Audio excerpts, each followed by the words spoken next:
You are listening to the Horse Radio Network, part of the Equine Network family. Well, we've had a busy week. We've had a busy summer already, and I hope you're enjoying yours and getting out and having some horsey time.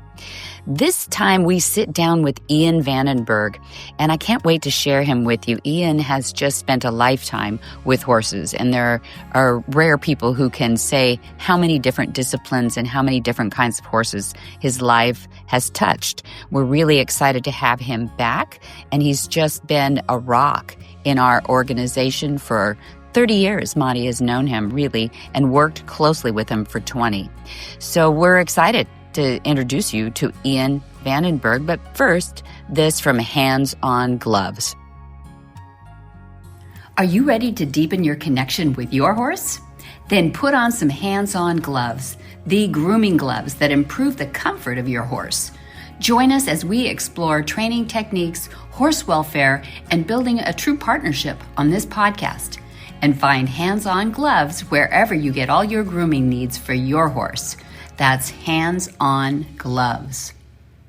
Ian Vandenberghe has a lifetime experience in a range of equestrianisms, from dressage to stud management and foal handling to farriery. By 1991, he realized that he had an equal fascination for training people and added a teaching qualification to his CV. The development of Hartsop Farm as a center for training and learning for horses and people has been his prime focus for the past 20 years. Well, I want to welcome today Ian Vandenberghe, all the way over here from what part of the UK are you in? Well, I'm more or less right in the middle, just outside of Oxford in a town called Witney. Witney, yeah. A few horses around Witney, yeah? Yeah, quite a horsey area, quite diverse in what's actually there. But we're just on the edge of the big eventing areas from Gloucester and so on. Beautiful. And on the edge of Lambourne, the racing. Yep. So nothing's too far away from us, as we're in the middle of England, so ideal location. Ideal location. If you want to see beautiful country in England, this is the place to go. So we're fortunate to have you. You can tell us a little bit about what you do there. You've had a classroom there and a place there, and you've been teaching. You've been exposed to Monty and become a student of his, and now a very advanced veteran of his concepts now for how many years, Ian? Well, we're kind of trying to work it out. It's nearly 30 years, since I first met, and since Monty invited me to teach on the very first courses we ran with Kelly Marks at Witney College. At Witney College, exactly. So you started actually at the college and then founded your own school, your own place there where you gave instruction. How many students do you figure you've run through your school at this point? Well, it's so difficult to add up, really, but we must be well over 1,000. Oh, yeah. Yeah, over the years. Well, over 30 years, So exactly. That would be quite easily touching 1,000, So you have spread the seeds, ambassador-like, for Monty for all these years, but really for the horses, isn't it? Yeah. It's, because seeing it was such a different concept in those early days that people initially reacted against it, like always seems to happen. But now they've definitely, over these years, taken it on board, and there's far less questioning of his principles and methods, and there's a far more acceptance, especially seeing there's such a big increase on the welfare of the horse. Yes. And that's going hand in hand with Monty's methods. That's wonderful. And that's a great way of putting it. As opposed to people being open-minded or closed-minded, people started to figure out about the welfare of the horse. When do you think that actually started happening? Was that the 90s or later? Well, yeah, there's obviously a couple of high-profile incidents that have been happening where the welfare of the horse wasn't regarded, and abstract cruelty and aggression was shown. And then there's a backlash to that, obviously, that people start to voice their opinions more. And as we know with modern media, your voice is heard much quicker now, and quicker and easier, and to a bigger audience, whereas before it wasn't. It was just held within small groups. But now this open platform is there, so everybody can hear about it and see about it, And the results of what Monty's work is self-explanatory, and people can see it for themselves. And that's why they're all taking it much more on board.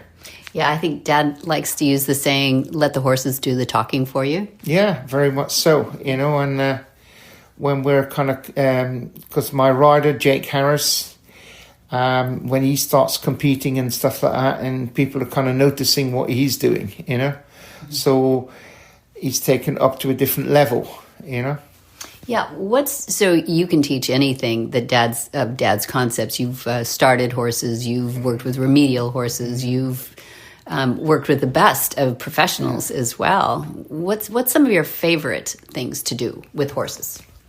Well, as you say, we do the whole range, really, because initially, years ago, we were one of the first AI centres, artificial insemination centres, dealing with children frozen semen.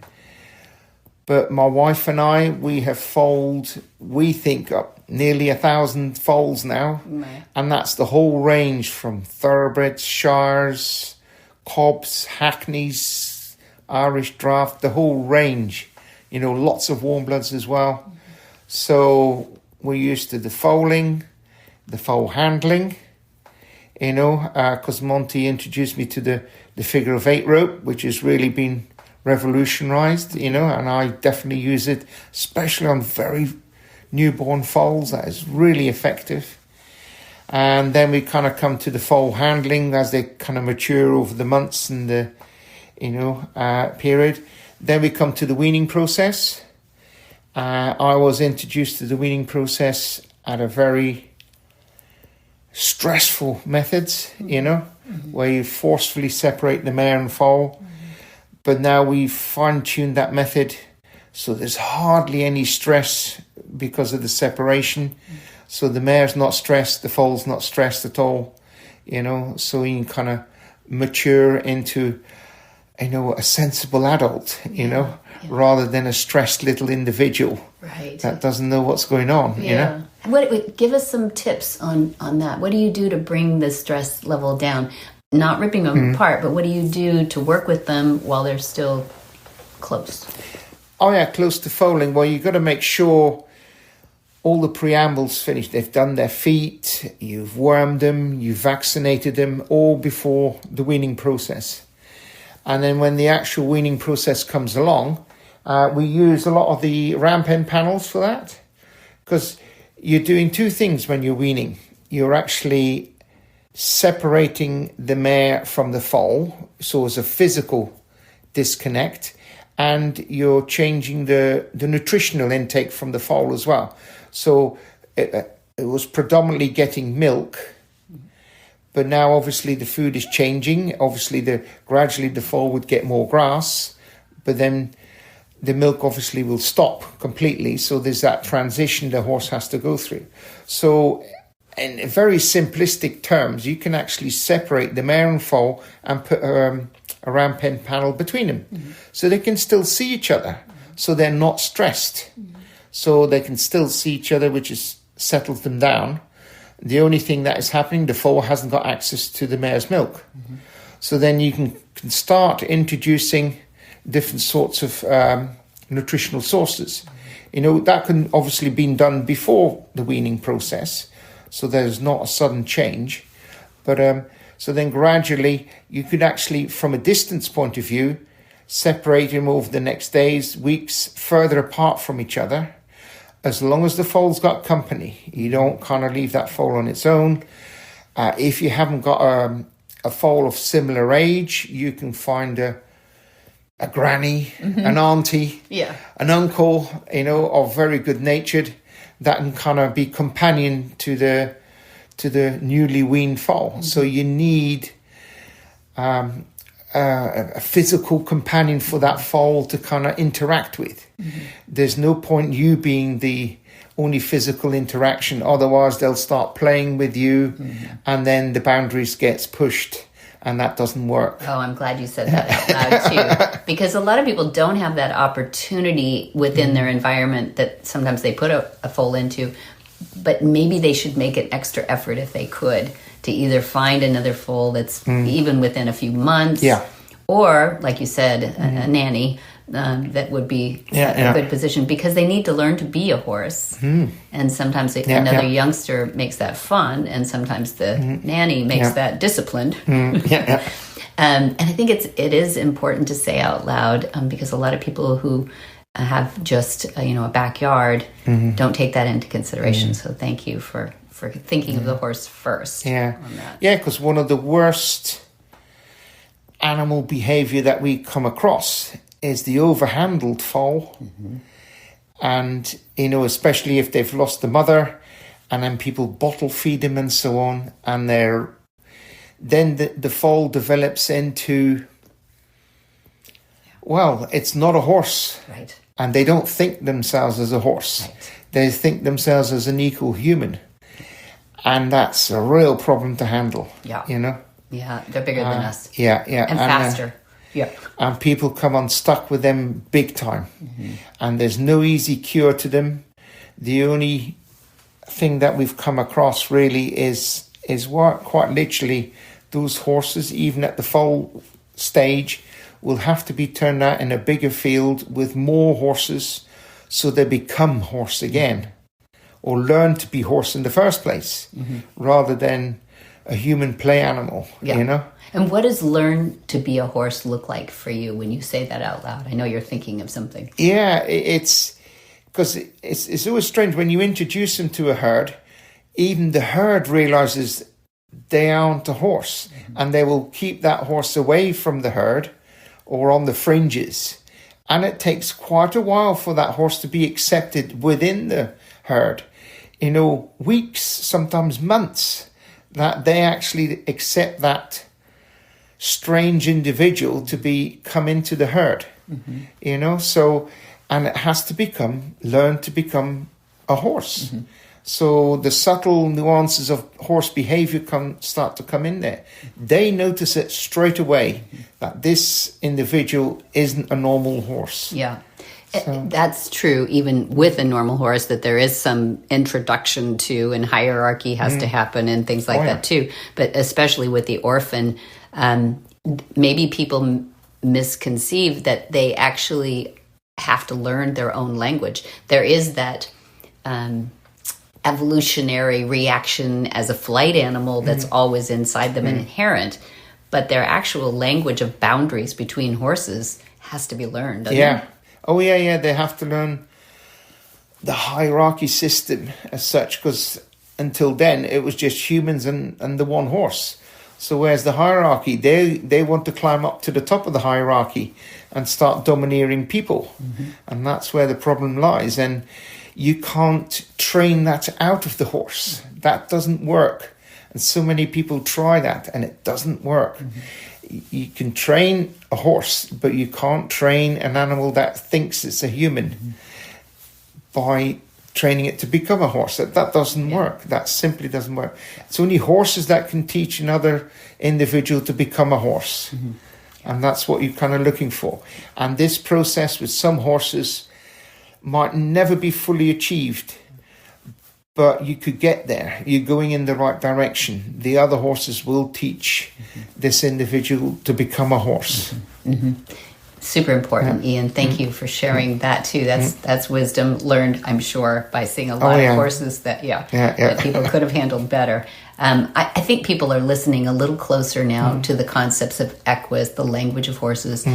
At least they seem to be more curious. We've got people taking classes now from around the calendar and also from around the world coming here, which is pretty exciting. And are you offering classes year-round at your place too? Yeah, we do that. That's no issue. Obviously, we prefer them a bit more spring, summertime, autumn time, because the weather's better.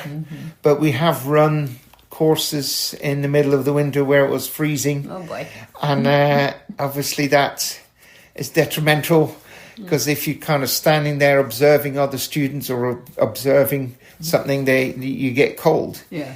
The easiest way to keep warm in the winter is keep working, keep doing something with a horse, So So then we're kind of shying away from the worst parts of the winter, you know. Okay, all right. I don't blame you. I'm not a cold person either. So, but I like the idea that you can take the courses and then go home and work with your horses, or have access to horses that you can work with.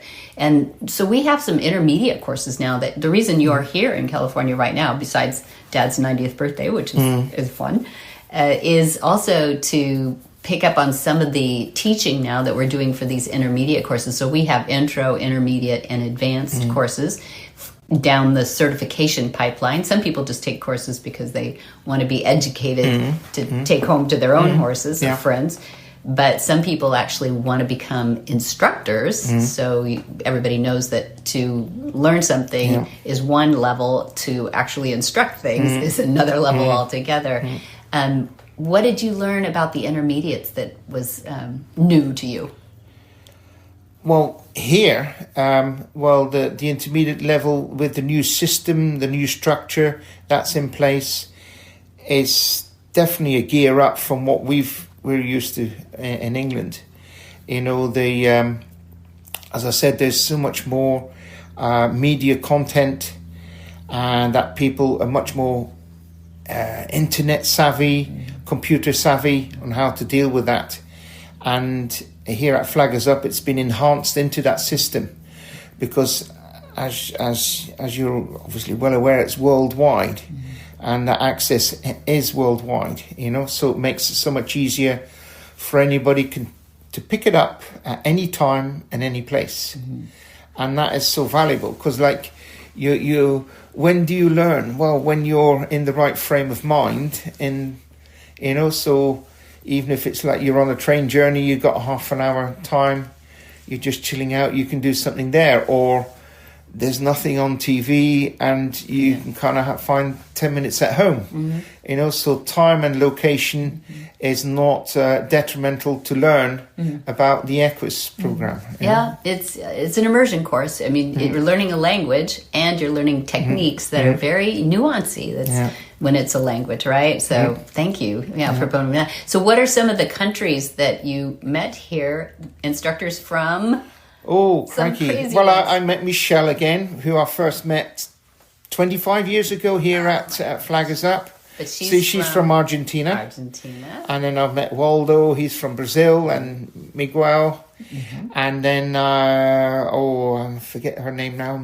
Let's say Miss Koyman from Holland. Brenda, yeah. That's right. And then Thibault from France. And I had a good conversation with him, because obviously his main inspiration has been Adrian, who was an instructor from France as well, and we years ago used to go on tour, and we had great fun time with him. Very amenable chap he was. Then we've had the Polish ones there. We've got Steve too from Poland. From Poland. Right. And I had a bit of chat with them, because our main equine veterinarian is Polish, and he's been our veterinarian for 25 years. So we get on well with him. Good. Who else was there? I can't remember now. There are so many of them. There's so many of them. No, it's fun. I'm glad you brought Sandy. You brought Jake Harris, your rider, who was Dad's tour rider for I don't know how many years. Lots. Yeah, and obviously Jake is doing the King's horses now, after having done the Queen's horses at Sandringham. Now he's doing the King's horses there, and he's still in contact a bit with your dad, because your dad is very interested to see what's actually happening there. So they had a brief chat a couple of days ago about what was going on. And I'm sure Jake would love to see him again and have another update on what's going on there. Awesome. So that was fun. We had, how many riders stood up at the birthday party? There was, 6 riders, I think, or and from the ones I recognise, there was obviously Joanne from Wales. Right. There was Simon. Sean McCarthy was at the very first demonstration in 1989. So he was there, right? Yeah. So all the way through. Yeah. Simon Stokes from Germany. Amazing. Dan Wilson from Cornwall. 20 years. Yes. Crazy. He was one of my ex-students, and that was brilliant to kind of see him come through. Yeah. And even now, I'm still learning even from him, because he mentioned something about I was introducing this leg rotation on horses with farriers, and he's incorporating it onto some difficult starters before you get on them. So I'm still learning off of him. Fantastic. Some bits and pieces. So learning never finishes. No. We all have different techniques and stuff like that, but you can always steal or pinch or an idea from somebody.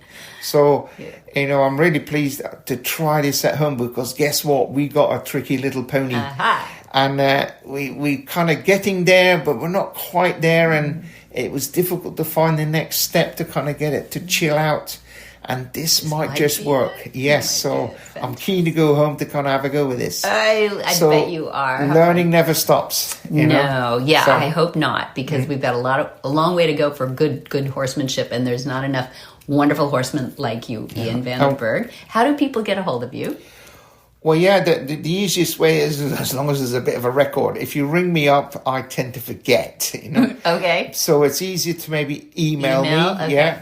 So it's Ian, IAN, at Hartsop Farms, all one word, lowercase, HARTSOPFARM.co.uk. Oh, that's right, .co.uk. Yeah. It's not .com, it's .co. Right, exactly. Or you can WhatsApp me, and that's because obviously we got the record of the text then. And if you go on my mobile, it was obviously international code 44. It's 787641695. Perfect.